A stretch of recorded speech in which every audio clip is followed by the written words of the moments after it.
Bonjour à tous, la première Maserati électrifiée, les Audi SQ7 et SQ8 désormais disponibles en essence, c'est le menu de ce vendredi. Mais avant cela, partons à la découverte du Cupra Formentor.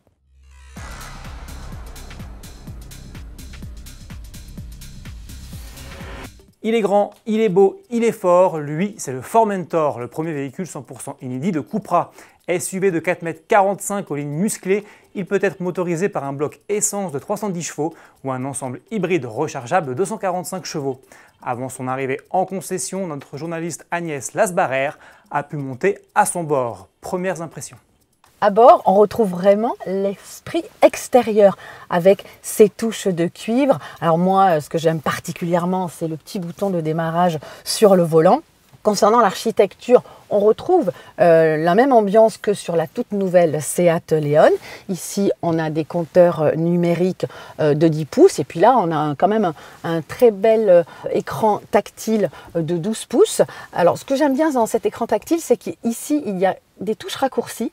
Et il suffit simplement de les effleurer pour monter la climatisation ou le chauffage et le son de la radio. Ça, c'est plutôt pas mal parce qu'on n'a pas forcément besoin d'aller chercher dans les menus. Ensuite, concernant le design, eh bien, on remarque des surpiqûres, donc tous ces contours cuivrés, etc.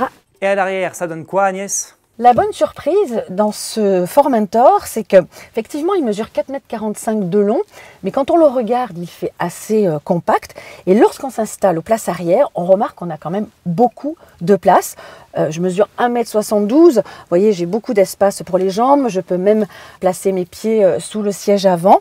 Et puis, idem en hauteur sous plafond, parce qu'il a quand même une ligne un petit peu coupée. Et bien vraiment, en hauteur sous plafond, on est vraiment très bien installé. Ça, c'est très bien vu. Séduit, alors sachez que ce Formentor est déjà disponible en pré-réservation. D'abord en série limitée avec teinte de carrosserie bleu mat, jantes de 19 pouces et moteur essence de 310 chevaux associé à la boîte automatique DSG à 7 rapports et à la transmission intégrale 4Drive. Aucun prix n'est encore annoncé, mais un premier acompte remboursable de 1 000 € est demandé. Arrivée prévue à l'automne. Mieux vaut tard que jamais. Chez Maserati, on passe enfin à l'électrification. Premier modèle, la Ghibli hybride ou plutôt micro-hybride, puisqu'il s'agit simplement ici d'une hybridation légère 48 volts. Celle-ci vient épauler non pas un V6 mais un 4 cylindres 2 litres turbo. Puissance annoncée 330 chevaux pour un 0 à 100 km/h en 5 secondes 7 avec une boîte automatique à 8 rapports.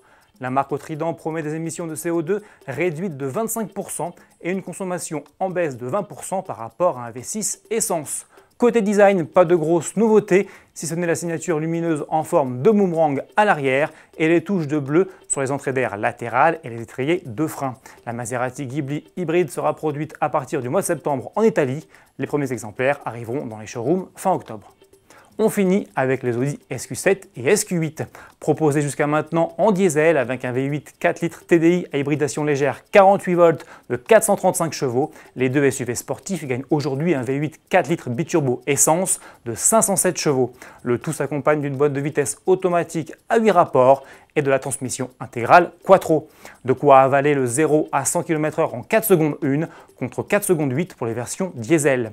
La vitesse de pointe reste, elle, limitée électroniquement à 250 km/h. Le SQ7 attaque à 120 000 € et le SQ8 à 125 500 €. Lancement sur le marché français prévu à l'automne. Très bon week-end à tous et à lundi.